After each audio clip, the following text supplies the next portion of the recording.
As most of you guys know, we currently own a new Jeep Wrangler JL as well as a new Ford Bronco. Now with owning both of these at the same time and making so many videos on them, I've got a lot of comparison questions from viewers. But recently I was asked a question that I didn't have the answer to. And that question was, which one is faster to take the doors off of? Now we've got the JL Wranglers with the external hinges, as you guys are all probably familiar with. That's the original style. But with the new Broncos, they actually have an internal hinge much like a regular vehicle. So there's no exposed hinges out here. Now there's quite a few people that prefer the look of the exposed hinges, and there's plenty of people that prefer the look of those hidden hinges. But for me, I really do not care either way. I like both, but one of them has got to be faster. Now, the Jeep Wrangler, to take it off, typically you'll have these bolts in right here. They all come with them from the factory. But if you've had a Jeep for any amount of time, especially if you've taken the doors off, you take those T50 bolts off right away. So for this test, just to be clear, I have these taken out on the Jeep Wrangler because nobody ever has them on, at least after you take the doors off once. But to be clear on how we take the Jeep Wrangler doors off, it's really simple. You open them up here. You unscrew the hinge there. You pop up this cover. You'll flip up the red tab right here. And then you'll pull this down. Close the door slightly. Take this rope off of it here. And then you can simply lift the door off and put it wherever you want. Now for the Bronco, it's more simple and more complicated at the same time. So you open the door up here. You don't have any hinge that you have to take off. You do have this weird plug that's more convenient and less convenient at the same time. You basically push it off right there, and then you pull that plug out. I can't really do it with one hand to show you. And then you've got these nuts here on the bottom side. You just unscrew those, one there and one on the bottom here. And then same thing, you lift the door off and you're good to go. Now, I really think that this style should be faster to take off because we don't have to worry about that hinge. And we are going to use the provided toolkits that come with them to take the doors off, tops off, all the stuff like that. So in today's video, we're going to time taking both of them off, and we'll time putting them back on to see which one is actually faster to get stripped down. Now, of course, the freedom panels for both the Bronco and the Jeep Wrangler are going to take the exact same amount of time, and the tops almost take about the same amount of time. The Bronco is a little bit different, whereas on the Jeep Wrangler, this whole rear section is all one piece. So starting from there and going all the way back is all one piece. Whereas on the Bronco, it's broken up a little bit different, which is more convenient. So you've got your normal freedom panel section up here, basically the T-tops in the front. And then you've got this other section that comes off as one piece. And then you have this back section. So I really do like, I hate to admit it, but I do like the way that the Bronco has this done, because more times than not, taking this section out and then those front two sections along with the doors is plenty. You can open that rear hatch back there and you're good to go. There's really no need to take this rear section off. But let's get these things set up a stopwatch, and go ahead and get these things timed to see how long it really takes and see which one is faster.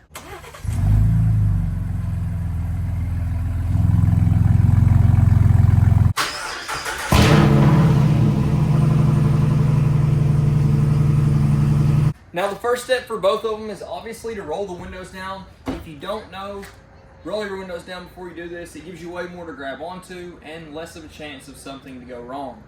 Aside from that, I wanted to show the toolkit. So for this is the classic Jeep kit that they came with since the JKs. And then for the Bronco, for the Raptor anyway, since this one is the Bronco Raptor, it comes with a little bit more. So it comes with everything in here. We won't need all that. All we'll need is this. Now we're gonna start off first with the Jeep Wrangler. But I want you guys to go down in the comments and guess which one you think is gonna win. No cheating, do it for real. Which one do you think's gonna win? But let's go ahead and get started for our time on the Jeep Wrangler.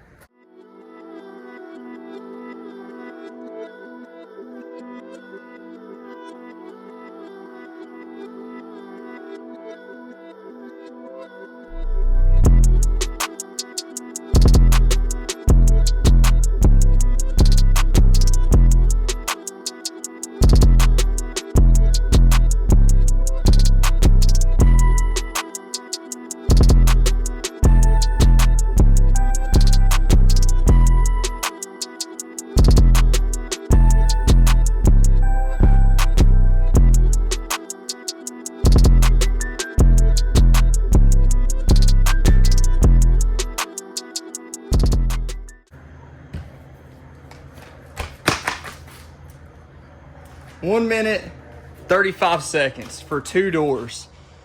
Honestly, not that bad. Now, I'm gonna move the doors over so we can put the Bronco doors in the same spot, get this reset, and we'll go to the Bronco. Now, before we get too carried away in today's video, I've got to introduce you to today's video sponsor, Listen. Now, Listen makes quite a few interesting products, but today what they've sent us is going to come in handy, especially for what we do here on the channel. So inside their box here, we've got a vacuum-mounted phone holder. Now, not only is this going to be super helpful for just mounting your phone and holding it securely, but also for me recording, I can mount this thing just about anywhere. But let's test it out in the Camaro and see how it does. Now, this is a really sticky base, and primarily it's made to stick on screens or on glass or anything like that. It would probably even work really well on this leather, but since they've provided us a base that I know it's going to work really well with, and it has 3M on the bottom, I'm going to apply that right now. Put this directly on top of it, and then all you do is cinch down that vacuum part. That is actually really strong. It's not gonna go anywhere. So now after you've put your ring on the back of your phone, all you gotta do is slap it in there and it's good to go, just like that. So it's not big, bulky, it doesn't take up too much space, but you can move it however you want, whenever you want, and I really like that too. Now this Listen phone mount holder is gonna come in handy for me more than you can possibly imagine, but I know it will for a lot of you guys too. So if you're interested in getting a product like this from Listen, check them out down in the link in the description below. But even better yet, if you want to get one for free, they've actually sent out 2 extras to me, and all you need to do to get entered to this random giveaway is like the video, comment Listen, and then message me on Instagram Listen. That's all you got to do. Make sure you're subscribed to the channel, and I'll pick 2 random people to send these out to. A huge thank you to Listen for sponsoring today's video, and for now, let's get back to it. All right, so 1:35.18 is our time to beat. Let's go ahead and reset that. Then we can start right now.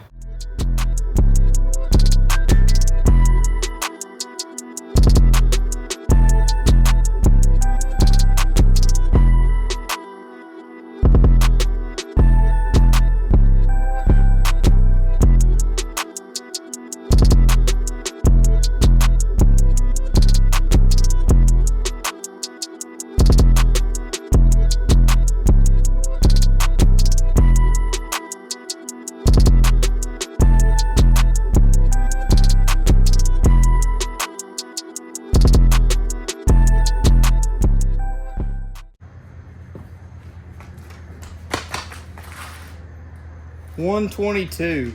So about a 10-second difference between the two. That kind of makes sense for all the people that do like the internal hinges versus the exposed hinges.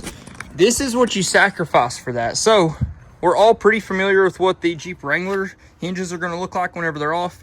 You've just got this heavy duty looking hinge sticking out. Pretty normal for what we'd expect. But for the Bronco, you get all this mess. It really does not look that appealing with the doors off.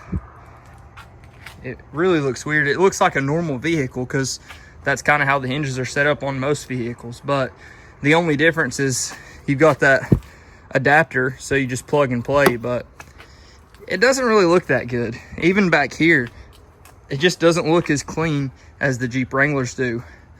But I did think that the Bronco was going to be a little bit faster. Now, if you have the bolts in down here, I don't even know where mine are at, but if you have those in, it's going to be way longer on the Jeep Wrangler. So your first time taking them off, the Bronco is going to be light years ahead of it. But after you take those bolts out for the first time in the bottom on all 8 total for both sides of the doors, the Jeep Wrangler is only a 10-second difference. So not that major. I think what will surprise us though is maybe it's where I'm more used to it, but I feel like the Jeep Wrangler doors are easier to throw back on versus the Bronco doors, where you've got this mirror that's stationary as opposed to it being mounted to the door like on the Jeep Wranglers. It's harder to get that right angle to throw everything back on. So let's time it just to see how long it takes us to put these back on, just to see if you make that 10 seconds back up from it being 10 seconds slower on the Jeep Wrangler, or if the Bronco continues to get a lead. If you're really thinking about that, it's not just a 10-second difference, it would be a 20-second difference because of the other side too. But let's go ahead and see if we can make that 10 seconds back with timing putting the doors back on. So let's go ahead and start on the Jeep Wrangler right now.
Two minutes and 26 seconds to put it back on. Now, any of you know that have a Jeep Wrangler, getting those screws back in right here is super annoying. You gotta hold it at just the perfect spot, thread it in enough, then use your wrench.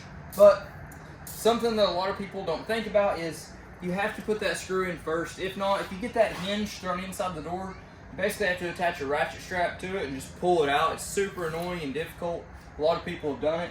Then aside from that, whenever you got this trim piece that you need to throw back on, which is what took me so long, everyone knows that has a Jeep Wrangler, this trim piece is the most annoying thing on the Jeep. Just putting it back on, it never stays in place. Super annoying, but that killed us on the time there. It probably took 10 seconds. 10 seconds longer than it should have. But now that we've got that done, let's see how long it's going to take with the Bronco.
Two minutes and 29 seconds. Now, if my memory serves me correct, we did this one in 2 minutes and 26 seconds, put the doors back on. This one was 2 minutes, 29 seconds, a 3-second difference. Now with the Jeep Wrangler, I really think I could have cut the time enough to save us that entire 10 seconds of a lead that the Bronco had just by doing that trim piece correctly. But that trim piece is super annoying. All of you that have Jeep Wranglers know exactly what I'm talking about. But what's super annoying on the Broncos is that you've only got like a 5-degree area that you can put the door in perfectly. Whereas the Jeep, I could put the door in the hinges here or all the way back here. With the Bronco, you've got a much more narrow space to put it in, and it's a lot easier to mess up your doors here by hitting other things, especially up here on the front fender section, because you really have to push that door in there considerably farther than you're comfortable with to get the hinge back on. So that is some pros and cons for both. Now, just taking the doors off easy like I was, where these don't have the frame that goes around the window, it seems like the Bronco door is a little bit lighter. Of course, they're both aluminum doors, but for the rear door, it feels like almost the same weight because the Bronco rear door is quite a bit bigger than the Jeep rear door. At least it feels like it is. But then again, we don't have that frame, so that's one thing to keep in mind. But for any of you that had the same question as me, which one is faster to take the doors off of? Now we know. just taking the doors off, the Bronco is going to be about 20 seconds faster on all 4 doors. Okay. And then taking them back off, putting them back on, the Bronco overall is going to be about 8 seconds faster. The Jeep Wrangler, even though it's almost an outdated design, it still works really well.